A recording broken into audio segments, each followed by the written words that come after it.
Hey everyone, and welcome. I'm Definition, and today we are going to demystify a really powerful investment strategy.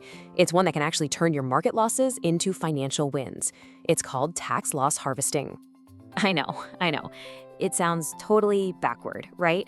How could losing money possibly be a good thing? Well, what if I told you that a market downturn doesn't have to just be a problem? What if it's actually an opportunity in disguise? Stick with me, because that's exactly what we're going to unpack. All right, so let's get right into it. What is this thing?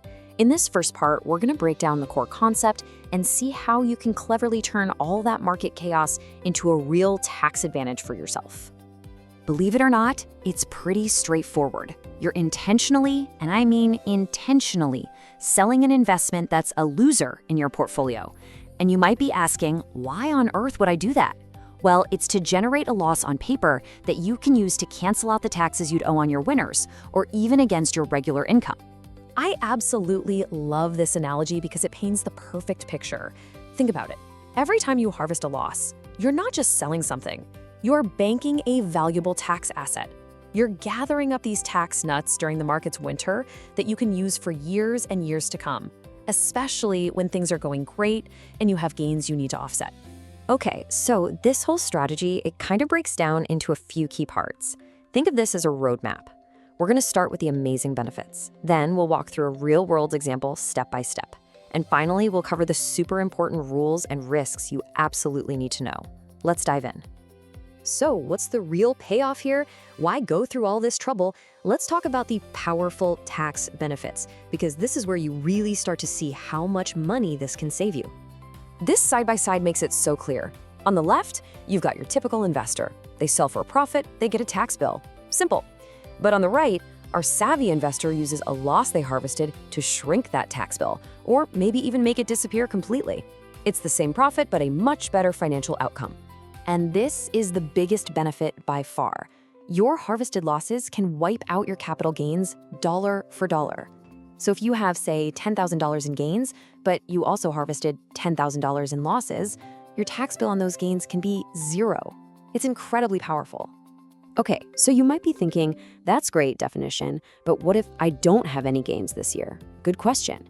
The IRS still lets you take up to $3,000 of those losses and use them to lower your regular taxable income, the salary you get from your job. It's a direct tax deduction, which is fantastic.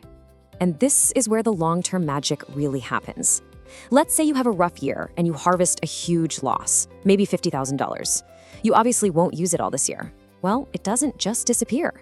It carries forward to next year and the year after that, and on indefinitely, for as long as it takes to use it all up. This is such a smart way to think about it. Every dollar in tax you don't pay today is a dollar you get to keep invested and working for you. It stays in the market, compounding and growing, and that's like getting an interest-free loan from the government. Over many years, that can make a huge difference to your bottom line. Okay, so theory is great, but let's make this real. We've talked about the what and the why. Now let's dig into the how with a clear step-by-step case study. So let's meet Jasmine. She starts the year with $100,000 in a standard S&P 500 fund, and this is in a regular taxable brokerage account. Now, she sees the market is getting a little shaky, so she sets a really simple rule for herself. Anytime her investment is down by 10 grand, she's going to make a move.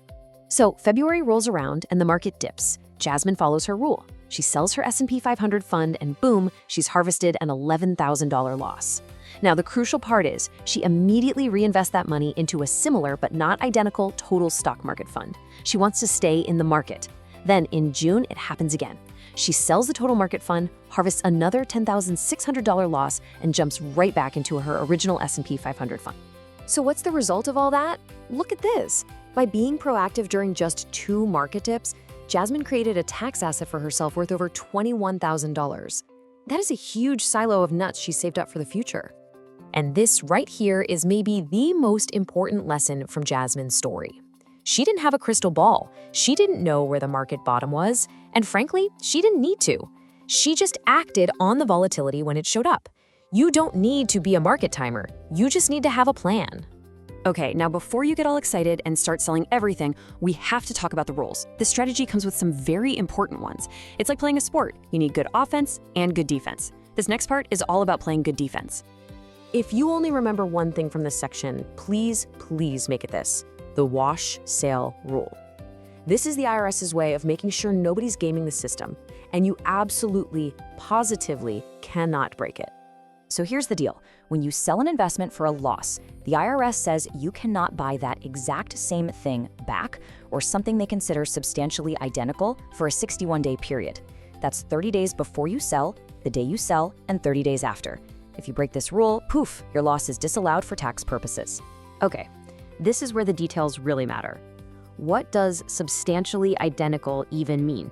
Well, selling a Vanguard S&P 500 fund and then immediately buying an iShares S&P 500 fund, that's a no-go. They track the exact same index. The IRS sees right through that. But selling an S&P 500 fund and buying a total stock market fund, that's perfectly fine. They're similar, sure, but they track different underlying indexes. That small difference is the key. And just a few other quick things to keep in your back pocket. This strategy only works in your regular taxable brokerage accounts, not in retirement accounts like IRAs or 401ks. Also, let's be real, it can be emotionally tough to hit that sell button when everything's down. And finally, your replacement fund might do slightly better or worse than the one you sold. That's just a small risk called tracking error. Now, you might hear some people argue that this strategy just lowers your cost basis, which means you'll have a bigger taxable gain way down the road.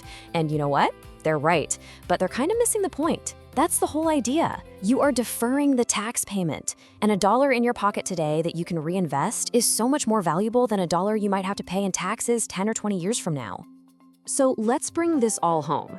Tax loss harvesting is really about a fundamental shift in your mindset. It lets you stop seeing market volatility as just a source of anxiety and instead start viewing it as a strategic tool, an opportunity to actively improve your financial outcome. So I'll leave you with this question. The next time the market drops, and trust me, it will, are you going to see red in your portfolio and just feel that anxiety? Or are you going to see it as a chance to be like that squirrel, strategically harvesting for your future? Now you know how. The choice is yours. Thanks so much for joining me.